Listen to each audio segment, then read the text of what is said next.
नमस्कार and welcome to Raman classes PBT. कुछ सवाल किताबों के पन्नों में नहीं मिलते, वो मिलते हैं जब आंखें देखती हैं और मन पूछता है क्यों। प्रकाश के परावर्तन के बारे में पढ़ने के बाद अर्जुन के मन में भी कुछ ऐसे ही सवाल उठ रहे थे। वह जानना चाहता था कि आखिर प्रकाश कैसे वापस लौटता है और हमें वस्तुएं दिखाई कैसे देती हैं। और तभी स्कूल ने एक शैक्षिक टूर का ऐलान किया, the science museum tour. Arjun अपने विज्ञान शिक्षक और दोस्तों के साथ साइंस म्यूजियम पहुंचा। अंदर जाते ही एक छोटा सा साइंस शो चल रहा था। कमरे के सामने एक बड़ा सा पर्दा लगा हुआ था और सभी छात्र उत्सुकता से उस पर्दे की ओर देख रहे थे। अचानक मशीन के पीछे से एक तेज प्रकाश किरण निकली। वह किरण लेंस से होकर गुजरी और कुछ ही क्षणों में उस सफेद पर्दे पर एक बड़ा सा चित्र दिखाई देने लगा। अर्जुन आश्चर्य से उस दृश्य को देखता रह गया। अर्जुन बोला, सर, यह चित्र पर्दे पर कैसे बन गया? सर बोले, अर्जुन, जब प्रकाश की किरणें किसी लेंस से होकर गुजरती हैं और आगे जाकर किसी स्क्रीन या पर्दे पर वास्तव में मिलती हैं तो वहां बनता है वास्तविक प्रतिबिंब, यानी कि रियल इमेज। अर्जुन ने ध्यान से देखा। चित्र सचमुच पर्दे पर बना हुआ था। टूर के अगले हिस्से में सभी छात्र एक मिरर गैलरी में पहुंचे। कमरे में अलग अलग प्रकार के दर्पण लगे हुए थे।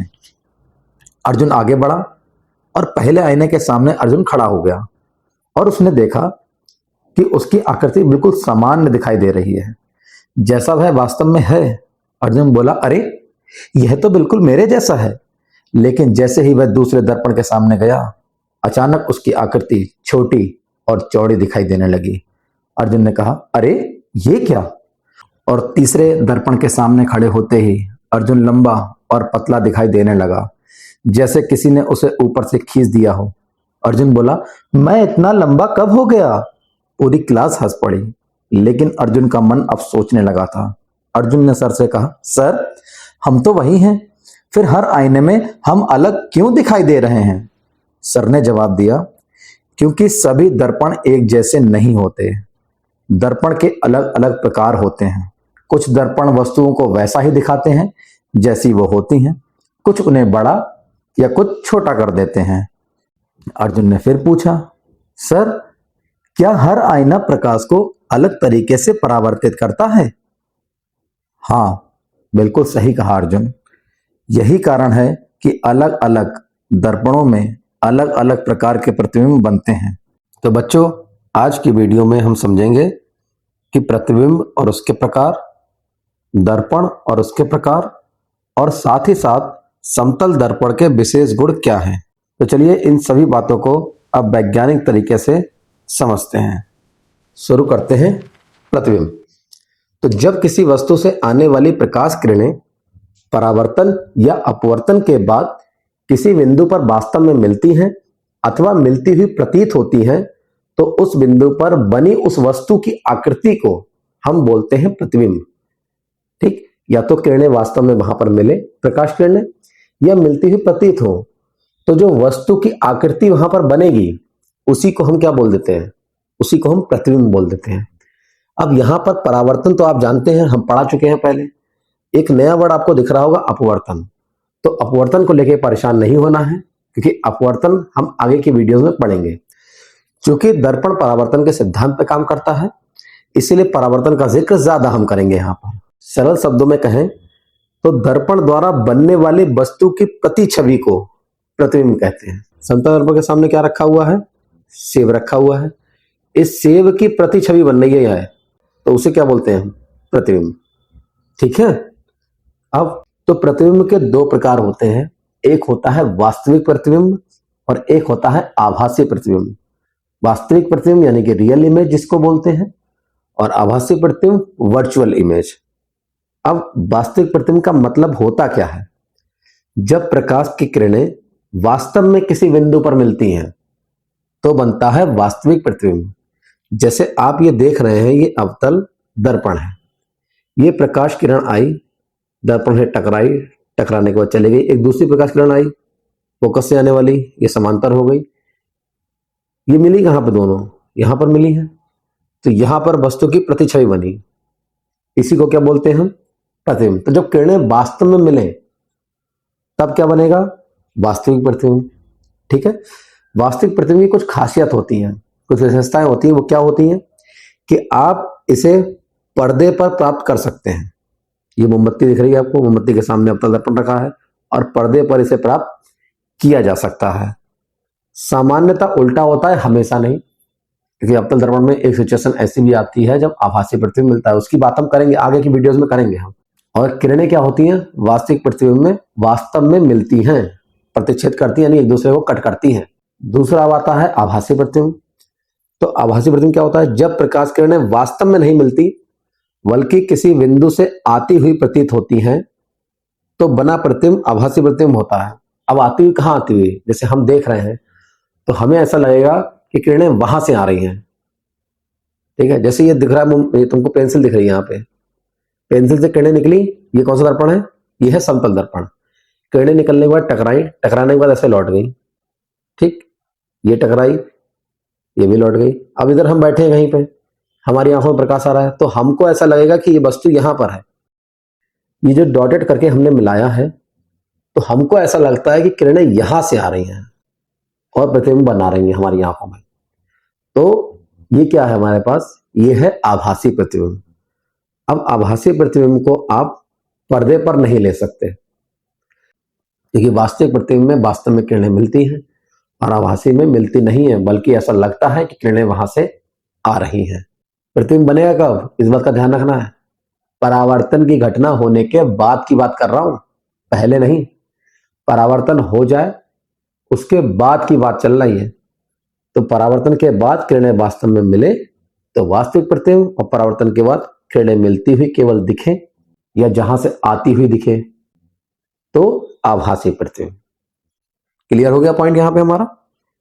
ठीक है, अब आगे आइए। अब हम लोग पढ़ेंगे कि दर्पण क्या होता है। प्रतिबिंब समझना बहुत जरूरी इसलिए था, पहले मैंने इसलिए पढ़ाया ताकि आपको एक आइडिया रहे, जब मैं बोलूंगा कि देखो टकराने के बाद अब यहां मिल रही है किरणें, तो देखो यहां बना, यहां बना, तो पहले से आपको आइडिया देने के लिए मैंने प्रतिबिंब पहले बताया। तो दर्पण क्या होता है, तो जैसे मान लो कांच की कोई भी प्लेट तुमने ली, एक तरफ क्या कर दिया, उसके पॉलिश कर दी या कलई कर दी, कलई करना बोलते हैं विज्ञान की भाषा में, कलई कर दी, तो एक सतह उसकी परावर्तक रहेगी हमारे पास, जिधर से प्रकाश आएगा टकराएगा और उसमें क्या होगा, परावर्तन होगा। तो इस तरह का जो बनता है हमारे पास उसे हम बोलते हैं दर्पण। अब ये कांच की प्लेट सीधी भी हो सकती है, थोड़ी सी मुड़ी हुई हो सकती है, अंदर की ओर मुड़ी हुई, बाहर की ओर मुड़ी हुई। ठीक है, तो अब इन्हीं चीजों को हम देखेंगे कि ये कैसी हैं। कि दर्पण वह चिकनी तथा चमकदार सतह है जिसके एक भाग पर पॉलिश की जाती है ताकि उसका दूसरा भाग प्रकाश के परावर्तन के लिए मुक्त रहे, और ऐसी सतह को ही क्या बोलते हैं हम, दर्पण बोलते हैं। दर्पण मुख्य रूप से दो प्रकार के होते हैं, पहला समतल दर्पण और दूसरा गोलाकार दर्पण, plane mirror and spherical mirror. ठीक, स्फेरिकल मिरर में दो और टाइप आते हैं हमारे पास, पहला अवतल दर्पण, दूसरा उत्तल दर्पण। जैसा मैंने भी आपसे कहा था कि या तो समतल कांच की प्लेट के एक तरफ कलई करेंगे, या थोड़ी अंदर की ओर धसी हुई कांच की प्लेट के ऊपर, या उभरी हुई कांच की प्लेट के ऊपर। ठीक, तो एक सतह उसकी कैसी रहेगी, परावर्तक रहेगी, दूसरी पे पॉलिश होगी। ठीक है ना, तो दर्पण के प्रकार बता दिए हमने आपको, समतल दर्पण, उत्तल दर्पण और अवतल दर्पण। अब समतल तो बच्चों को पता रहता है, याद रहता है, अब उत्तल और अवतल में मामला फंस जाता है, कंफ्यूजन बहुत होता है कि अवतल कौन सा है, उत्तल कौन सा है। तो अवतल मतलब होता है धसा हुआ तल, और उत्तल मतलब होता है उठा हुआ तल, उत्तल यानी उठा हुआ तल। ठीक है, फिगर को जरा ध्यान से देखिए, कौन केव में तरफ देखिए, एक तो वर्ड ये लिखा है केव, केव का मतलब क्या होता है, गुफा। यदि आप गुफा के सामने खड़े हैं तो गुफा कैसे दिखेगी आपको, गहरी दिखेगी, गहरी दिखेगी ना। तो ये जो गहराई जिसमें दिख रही है वो दर्पण कौन सा होगा, अवतल दर्पण, कॉनकेव, धसा हुआ गुफा की तरह, कॉनकेव, अवतल।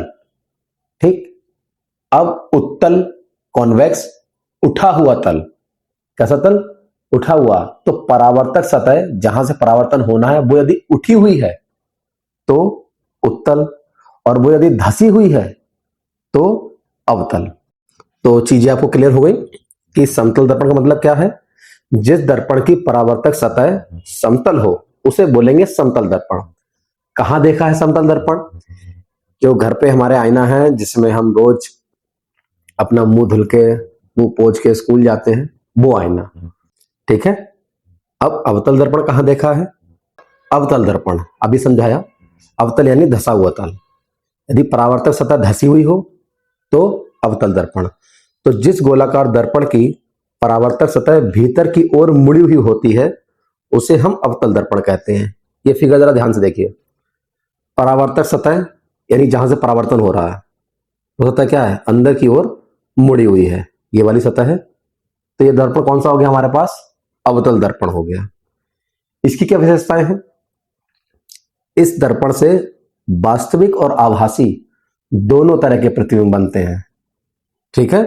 प्रतिबिंब वस्तु की स्थिति पर निर्भर करता है, यानी दर्पण से वस्तु कहां पर रखी हुई है इस बात पर निर्भर करता है कि प्रतिबिंब वास्तविक बनेगा या आभासी बनेगा, ठीक है। और निकट की वस्तु का बड़ा प्रतिबिंब बनता है। ये जब मैं आपको पढ़ाऊंगा किरणों के नियम और प्रतिबिंबों का निर्माण, तब मैं सिखाऊंगा कि आभासी प्रतिबिंब कब बनेगा, वास्तविक प्रतिबिंब कब बनेगा। अभी इतना समझिए, जैसे यहां पर आपको दिख रहा है ये है वास्तविक प्रतिबिंब, और इधर ये वस्तु से, ये वस्तु का है, वस्तु का आकार इतना है और प्रतिबिंब बनना है इतना बड़ा।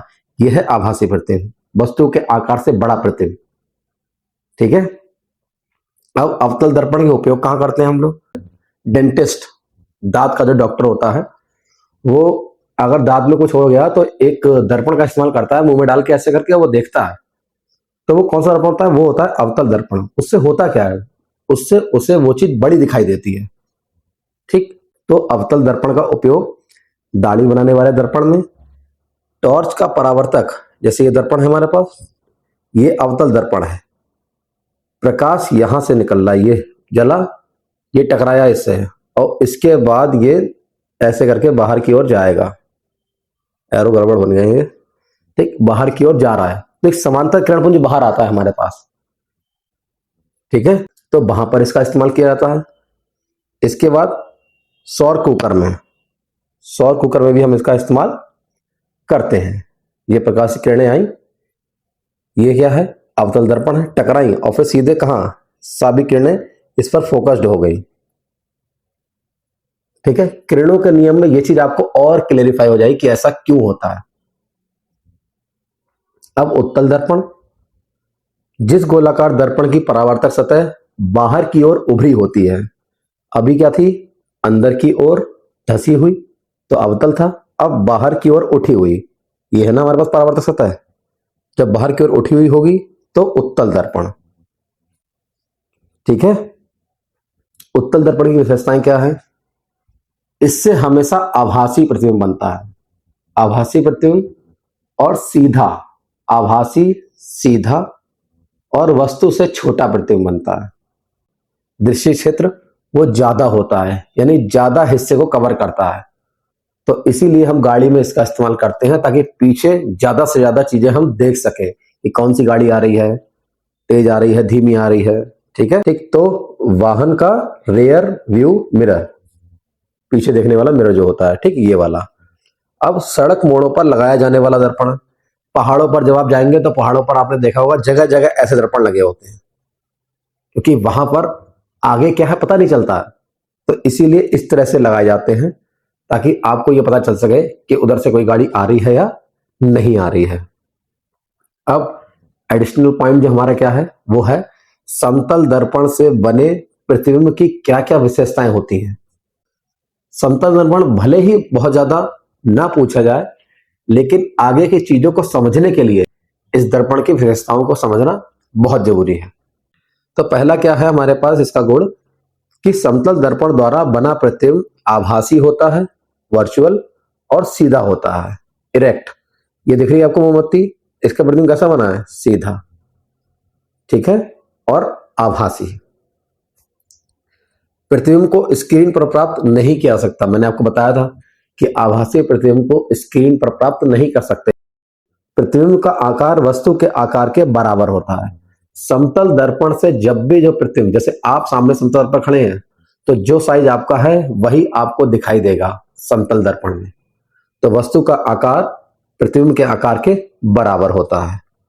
मैग्निफिकेशन यानी आवर्धन एक होता है। अब आवर्धन क्या होता है ये भी हम आगे की वीडियो में अच्छे से पढ़ेंगे। ठीक, अब दर्पण से वस्तु और प्रतिबिंब की दूरी समान होती है, यानी कि जितनी दूर मैं खड़ा हुआ हूं दर्पण से, तो प्रतिबिंब भी अगर दर्पण के अंदर जो बन रहा है वो भी उतनी ही दूर होगा दर्पण से। यानी वो दूरी और ये दूरी क्या होगी, समान होगी। वस्तु की दूरी को दर्पण से हम दिखाते हैं u से और प्रतिबिंब की दूरी को दिखाते हैं हम v से। तो वस्तु की दूरी बराबर प्रतिबिंब की दूरी रहेगी। अगला पॉइंट क्या है हमारे पास कि समतल दर्पण से बनने वाला प्रतिबिंब पार्श्व परिवर्तित होता है। ठीक, इसका मतलब क्या है, लेटरल इन्वर्जन बोलते हैं इसको। तो लेटरल इन्वर्जन का मतलब होता है कि जो आपका दायां है प्रतिबिंब में वो उसका बायां होगा, जो आपका बायां है प्रतिबिंब में वो उसका क्या होगा, दायां होगा। इसी को बोलते हैं पार्श्व परावर्तन। यानी जो मेरा बायां है वो प्रतिबिंब का दायां हो जाएगा और जो मेरा दायां है वो प्रतिबिंब का बायां हो जाएगा। ठीक है, अब यहां से क्वेश्चन बन सकता है कि किसी व्यक्ति को अपना पूरा प्रतिबिंब देखने के लिए दर्पण की न्यूनतम ऊंचाई कितनी होनी चाहिए। तो ये बात आप लोग ध्यान रखना कि यदि मुझे अपना पूरा प्रतिबिंब देखना है तो मेरी हाइट के आधे ऊंचाई का यदि दर्पण सामने लगा है समतल दर्पण, तो मुझे अपना पूरा प्रतिबिंब दिखाई दे जाएगा। ठीक है, ये दिख रहा है आपको फिगर में, या ध्यान से देखिए। ये व्यक्ति की हाइट कितनी है, h, और यहां पर यदि दर्पण h/2 हाइट का लगा है तो उसे अपना पूरा प्रतिबिंब दिख जाएगा। और कैसा, आभासी और सीधा। तो हमने क्या जाना इस वीडियो में, तो हमने जाना कि प्रतिबिंब क्या होता है। ठीक, प्रतिबिंब कितने प्रकार के होते हैं, दो प्रकार के, ये तो वास्तविक और आभासी। यदि प्रकाश की किरणें परावर्तन के बाद वास्तव में मिले तो वास्तविक, और यदि मिलती हुई प्रतीत हो तो आभासी। फिर हमने जाना दर्पण कितने प्रकार के होते हैं, तो दर्पण दो प्रकार के होते हैं, समतल और गोलाकार। समतल दर्पण तो जो हमारे घरों में इस्तेमाल होता है, गोलाकार में दो आते हैं, एक तो अवतल दर्पण, दूसरा उत्तल दर्पण। अवतल यानी धसा हुआ तल हो परावर्तन वाला, जहां से परावर्तन हो तो अवतल, और यदि उठा हुआ तल हो जिससे परावर्तन हो तो उत्तल। ठीक है, उत्तल से हमेशा आभासी, सीधा और छोटा प्रतिबिंब बनता है, और अवतल से वास्तविक और आभासी दोनों तरह के प्रतिबिंब बनते हैं। ठीक है, इसके बाद हमने समतल दर्पण की विशेषताएं पढ़ी थी। विशेषताएं क्या थी कि सीधा, आभासी और वस्तु के बराबर ऊंचाई का प्रतिबिंब बनता है। ठीक, जितनी दूर दर्पण से वस्तु होती है उतनी ही दूर प्रतिबिंब होता है। पार्श्व परावर्तित प्रतिबिंब होता है। यदि किसी व्यक्ति को अपनी पूरी हाइट का प्रतिबिंब देखना हो तो दर्पण की ऊंचाई उसकी ऊंचाई की आधी होनी चाहिए। अगली वीडियो में हम समझेंगे दर्पण से जुड़ी प्रमुख शब्दावलियां, क्योंकि बिना शब्दावलियां समझे हम दर्पण को और अच्छे से नहीं समझ सकते। ठीक, और दर्पण में भी कौन से दर्पण की हम बात करेंगे अब आगे, उत्तल दर्पण और अवतल दर्पण। वीडियो यदि अच्छी लगी हो तो वीडियो को लाइक करें, कमेंट्स करें और चैनल को सब्सक्राइब करें, और साथ ही साथ बेल आइकन भी दबा दें ताकि जैसी अगली वीडियो आए तो आपके पास नोटिफिकेशन पहुंच जाए।